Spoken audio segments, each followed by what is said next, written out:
ಸಿದ್ದುನಲ್ಲೀಗ ತಲ್ಲಣ ಶುರುವಾಗಿದೆ. ಮುಸ್ಲಿಂ ನಾಯಕರನ್ನ ಟಾರ್ಗೆಟ್ ಮಾಡ್ತಿದ್ದಾರೆ ಅನ್ನೋ ವಿಚಾರ ಇದೀಗ ಸಾಕಷ್ಟು ಚರ್ಚೆಗೆ ಗ್ರಾಸವಾಗ್ತಿದೆ. ಹಿಂಗಿರ್ಬೇಕಾದ್ರೇನೆ ಸಚಿವ ಸತೀಶ್ ಜಾರಕಿಹೊಳಿ ಫೀಲ್ಡಿಗಿಳಿದಿದ್ದಾರೆ. ಅಷ್ಟಕ್ಕೂ ಸಾಹುಕಾರ್ ಅಖಾಡಕ್ಕೆ ಇಳಿದಿರೋದು ಯಾಕೆ ಗೊತ್ತಾ? ಆ ಕುರಿತ ಸ್ಟೋರಿ ಇಲ್ಲಿದೆ ನೋಡಿ. ಜಬ್ಬಾರ್ ಅಮಾನತು, ನಸೀರ್ ವಜಾ, ಜಮೀರ್ ಟಾರ್ಗೆಟ್, ಕೈಗೆ ಸಂಕಷ್ಟ. ನಮಗೆ ಪಕ್ಷ ಮುಖ್ಯ, ಪಕ್ಷ ಇದ್ರೆ ನಾವೆಲ್ಲ ರಾಜಕಾರಣ ನಮ್ಮ ಪಕ್ಷದ ಅಭಿವೃದ್ಧಿಗೆ ಏನ್ ಬೇಕೋ ಪಕ್ಷದ ಒಳಗೆ ಕೂತ್ಕೊಂಡು ನಾವು ಚರ್ಚೆ ಮಾಡಿದ್ವಿ. ನಂದು ಯಾವುದು ಇಲ್ಲಿ ವೈಯಕ್ತಿಕವಾದ ವಿಚಾರ ಯಾವುದೂ ಇಲ್ಲ. ಅವರೆಲ್ಲ ನಮ್ಮ ಪಾರ್ಟಿ ಲೀಡರ್ಸೇ. ಮುಸ್ಲಿಂ ಸಮುದಾಯ ಮುನಿಸು, ಫೀಲ್ಡ್ಗೆ ಇಳಿದ ಸಾಹುಕಾರ್.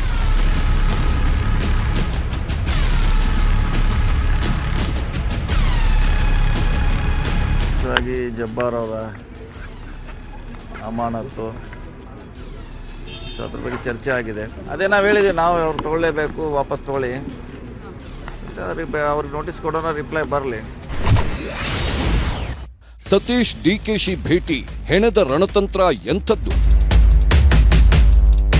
ನನ್ನ ಗುಂಪು ಅಂತ ಎಲ್ಲಿದೆ? ನನ್ನ ಗುಂಪು ಡೆಲ್ಲಿಯಿಂದ ಡಿಕೆ ಇದು ಸಿದ್ದರಾಮಯ್ಯನವ್ರ ಗುಂಪು ಅಂತ ಹೇಳ್ತಾರೆ. ಸಿದ್ದರಾಮಯ್ಯನ ಗುಂಪು ಏನು ಬೋರ್ಡ್ ಹಾಕೊಂಡವ್ರ? ಸಿದ್ದರಾಮಯ್ಯನ ಗುಂಪು ಅಂತ, ನನ್ನ ಗುಂಪು ಅಂತ ನಾನು ಬೋರ್ಡ್ ಹಾಕೊಂಡಿಲ್ಲ. ಎಲ್ಲರೂ ನಮ್ಮೋರೆ, ಎಲ್ಲರೂ ನಮ್ಮೋರೆ. 139 ಮಂದಿ ಶಾಸಕರೂ ನಮ್ಮೋರೆ. ಡಿಕೆಶಿ ಬಣ, ಸಿದ್ದರಾಮಯ್ಯ ಬಣ ಅಂತ ಏನೂ ಇಲ್ಲ. ಎಲ್ಲರೂ ನಮ್ಮೋರೆ, ಎಲ್ಲರೂ ನಮ್ಮ ನಾಯಕರೇ ಅಂತ ಒಗ್ಗಟ್ಟಿನ ಮಂತ್ರ ಪಠಿಸ್ತಿರೋ ಡಿಸಿಎಂ ಡಿಕೆಶಿ ಒಳಗೊಳಗೆ ಸಿದ್ದು ಬಣದ ಟೀಮನ್ನ ಟಾರ್ಗೆಟ್ ಮಾಡಿದ್ದಾರೆ ಅನ್ನೋ ಆರೋಪ ಇದೆ. ಆ ಆರೋಪಕ್ಕೆ ಪುಷ್ಟಿ ನೀಡುವಂತೆ ಸಿದ್ದು ಬಣದ ನಾಯಕರೇ ಟಾರ್ಗೆಟ್ ಆಗಿ ಪಟ್ಟದಿಂದ ಕೆಳಗಿಳಿಬೇಕಾದ ಅನಿವಾರ್ಯತೆಗೆ ತಲುಪಿದ್ದಾರೆ. ಸಿದ್ದು ಆಪ್ತ ಬಳಗದ ಜಬ್ಬಾರ್, ನಸೀರ್, ಜಮೀರ್ ಅಹಮದ್ ಸೇರಿದಂತೆ ಎಲ್ಲ ನಾಯಕರು ಟಾರ್ಗೆಟ್ ಆಗಿದ್ದು ಇದೀಗ ಮುಸ್ಲಿಂ ಸಮುದಾಯದಲ್ಲಿ ತಲ್ಲಣ ಸೃಷ್ಟಿಸಿಬಿಟ್ಟಿದೆ. ಅದರಲ್ಲೂ ಜಬ್ಬಾರ್ ಮತ್ತು ನಸೀರ್ ಮೇಲಿನ ಕ್ರಮಗಳು ಇದೀಗ ಕೈಕೋಟೆಯಲ್ಲಿ ಕಂಪನ ಸೃಷ್ಟಿಸಿಬಿಟ್ಟಿದೆ.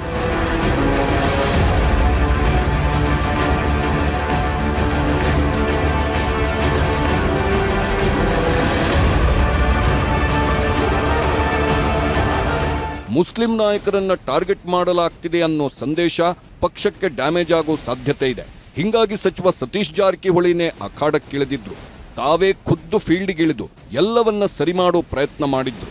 ಡಿಕೆಶಿ ಅವರನ್ನ ಭೇಟಿ ಮಾಡಿ ಸುದೀರ್ಘ ಮಾತುಕತೆ ನಡೆಸಿದ್ರು.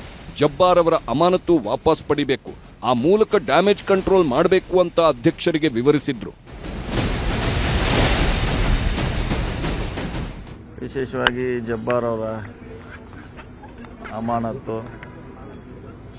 ಅದ್ರ ಬಗ್ಗೆ ಚರ್ಚೆ ಆಗಿದೆ. ಅದೇ ನಾವು ಹೇಳಿದ್ವಿ, ನಾವು ಅವ್ರು ತಗೊಳ್ಳೇಬೇಕು, ವಾಪಸ್ ತಗೊಳ್ಳಿ, ಅವ್ರಿಗೆ ನೋಟಿಸ್ ಕೊಡೋಣ, ರಿಪ್ಲೈ ಬರಲಿ. ಬಂದಮೇಲೆ ಅದನ್ನು ಹೈಕಮಾಂಡಿಗೆ ಕಳಿಸಿ ಅಪ್ರೂವಲ್ ತಗೋಬೇಕಾಗುತ್ತೆ. ಯಾಕಂದರೆ ಬಂದಿದ್ದು ಡೆಲ್ಲಿಯಿಂದ, ಸೊ ಮತ್ತೆ ಡೆಲ್ಲಿಗೆ ಕಳಿಸಂತ ಹೇಳಿದ್ವಿ. ಅವ್ರು ಇದಕ್ಕೆ ಟೈಮ್ ತೊಗೊಳುತ್ತೆ ಅಷ್ಟೇ.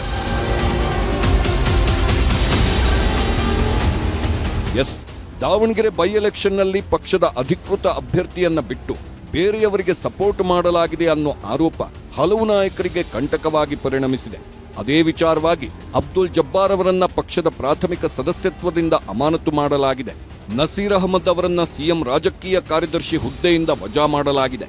ಇದರ ಬೆನ್ನಲ್ಲೇ ಸಚಿವ ಜಮೀರ್ ಅಹಮದ್ ಅವರ ಮೇಲೂ ತೂಗುಗತ್ತಿ ನೇತಾಡ್ತಾ ಇದೆ. ಇದು ಮುಸ್ಲಿಂ ನಾಯಕರ ಟಾರ್ಗೆಟ್ ಅನ್ನೋ ಥರದಲ್ಲಿ ಸಂದೇಶ ರವಾನೆಯಾಗ್ತಿದೆ. ಇದರ ಜೊತೆಗೆ ಎಲ್ಲರೂ ಸಿದ್ದು ಆಪ್ತರೇ ಆಗಿರೋದ್ರಿಂದ ಸಿದ್ದು ಆಪ್ತರನ್ನೇ ಟಾರ್ಗೆಟ್ ಮಾಡಲಾಗ್ತಿದೆ ಅನ್ನೋ ಸಂದೇಶವೂ ರವಾನೆಯಾಗ್ತಿದೆ. ಹಿಂಗಾಗಿ ಡ್ಯಾಮೇಜ್ ಕಂಟ್ರೋಲ್ಗೋಸ್ಕರ ಖುದ್ದು ಸತೀಶ್ ಜಾರಕಿಹೊಳಿನೇ ಅಖಾಡಕ್ಕಿಳಿದು ಜಬ್ಬಾರ್ ಅವರ ಅಮಾನತು ವಾಪಸ್ಗೆ ಒತ್ತಾಯಿಸಿದ್ದಾರೆ.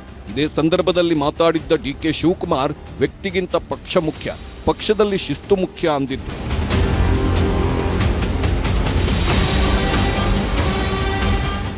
ಪಾರ್ಟಿ ಏನು ಹೇಳ್ತದೆ, ಪಾರ್ಟಿಗೆ ತಂದೆ ಆದಂಥ ವರದಿ ಇದೆ. ಅದ್ರ ಮೇಲೆ ನಾನು ಡೆಲ್ಲಿಯವರು ಏನೇನು ಯಾಕೆಂದ್ರೆ MLA ಆಗಲಿ MSc ಆಗಲಿ ತೀರ್ಮಾನ ಮಾಡಬೇಕಾದ್ರೆ ಡೆಲ್ಲಿಯವ್ರ ಪರ್ಮಿಷನ್ ಇಲ್ಲದೆ, ಡೆಲ್ಲಿಯವರು ನಮಗೆ ಸೂಚನೆ ಕೊಡದೆ ನಾವೇನು ಹಂಗೆಲ್ಲ ಮಾಡೋಕ್ಕಾಗಲ್ಲ. ಇನ್ನು ಇದು ಕೇವಲ ಮುಸ್ಲಿಂ ನಾಯಕರ ಟಾರ್ಗೆಟ್ ಅನ್ನೋ ಥರ ಇಲ್ಲ, ಇದು ಸಿದ್ದು ಆಪ್ತರ ಟಾರ್ಗೆಟ್ ಅನ್ನೋ ಥರ ಆಗ್ತಿದೆ. ಯಾಕಂದ್ರೆ ಇದುವರೆಗೂ ಯಾರ ಮೇಲೆಲ್ಲ ಕ್ರಮ ಆಗಿದೆಯೋ ಅವರೆಲ್ಲ ಸಿದ್ದು ಆಪ್ತರೆ. ಜಬ್ಬಾರ್, ನಸೀರ್, ಜಮೀರ್ ಎಲ್ಲರೂ ಸಿದ್ದು ಆಪ್ತರೆ. ಇಷ್ಟೇ ಅಲ್ಲ, ಈ ಹಿಂದೆ ಪಟ್ಟದಿಂದ ಕೆಳಗಿಳಿದ KN ರಾಜಣ್ಣ ಕೂಡ ಸಿದ್ದು ಆಪ್ತರಲ್ಲಿ ಒಬ್ಬರಾಗಿದ್ದರು. ಹಿಂಗಾಗಿ ಸಿದ್ದು ಬಣದ ನಾಯಕರನ್ನೇ ಟಾರ್ಗೆಟ್ ಮಾಡಲಾಗ್ತಿದೆ ಅನ್ನೋ ಮಾತುಗಳು ಇದೀಗ ಸಾಕಷ್ಟು ಸದ್ದು ಮಾಡ್ತಿವೆ. ಇಂಥ ಸಂದರ್ಭದಲ್ಲಿ ಸಿದ್ದು ಆಪ್ತರ ಮೇಲೆ ಕ್ರಮವಾಗ್ತಿದ್ದು, ಸಿದ್ದರಾಮಯ್ಯ ಸೈಲೆಂಟ್ ಆಗಿರೋದು ಆಪ್ತರ ಅಸಮಾಧಾನಕ್ಕೂ ಕಾರಣವಾಗ್ತಿದೆ.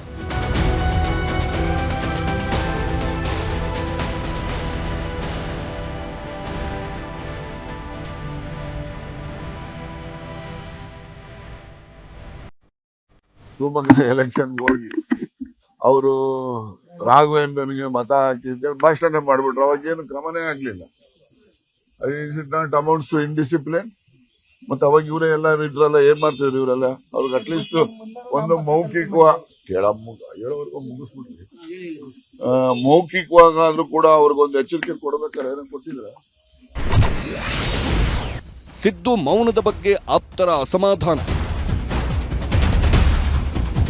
ಇನ್ನು ಒಬ್ಬೊಬ್ಬರೇ ಸಿದ್ದು ಆಪ್ತರ ಮೇಲೆ ಕ್ರಮ ಆಗ್ತಿದ್ರು, ಸಿಎಂ ಸಿದ್ದರಾಮಯ್ಯ ಮಾತ್ರ ಮೌನವಾಗಿದ್ದಾರೆ. ಸಿದ್ದರಾಮಯ್ಯ ಅವರ ಈ ಮೌನದ ಬಗ್ಗೆನೂ ಆಪ್ತರಲ್ಲಿ ಅಸಮಾಧಾನ ಇದೆ. ರಾಜಕೀಯದಲ್ಲಿ ನಂಬಿದವರ ಕೈ ಬಿಡಬಾರದು ಎಂಬುದು ಅಲಿಖಿತ ನಿಯಮ. ಡಿಕೆ ಶಿವಕುಮಾರ್ ಕೂಡ ತಮಗೆ ಸಹಾಯ ಮಾಡಿದವರನ್ನ ಬಿಟ್ಟುಕೊಡುವುದಿಲ್ಲ ಎಂಬುದನ್ನ ಅನೇಕ ಬಾರಿ ಸಾಬೀತು ಮಾಡಿದ್ದಾರೆ. ಆದರೆ ಸಿದ್ದರಾಮಯ್ಯ ಮಾತ್ರ ತಮ್ಮ ಆಪ್ತರಿಗೆ ರಕ್ಷಣೆ ಕೊಡುವಲ್ಲಿ ಏಕೆ ಹಿಂಜರಿಯುತ್ತಿದ್ದಾರೆ ಅನ್ನೋ ಪ್ರಶ್ನೆ ಅವರದ್ದೇ ಆಪ್ತ ವಲಯದಲ್ಲಿ ಸದ್ದು ಮಾಡುತ್ತಿದೆ. ಸಿದ್ದರಾಮಯ್ಯ ಅವರ ಸೈಲೆಂಟ್ ನಡೆಗೆ ಆಪ್ತರೇ ತೀವ್ರ ಅಸಮಾಧಾನ ವ್ಯಕ್ತಪಡಿಸಿದ್ದಾರೆ.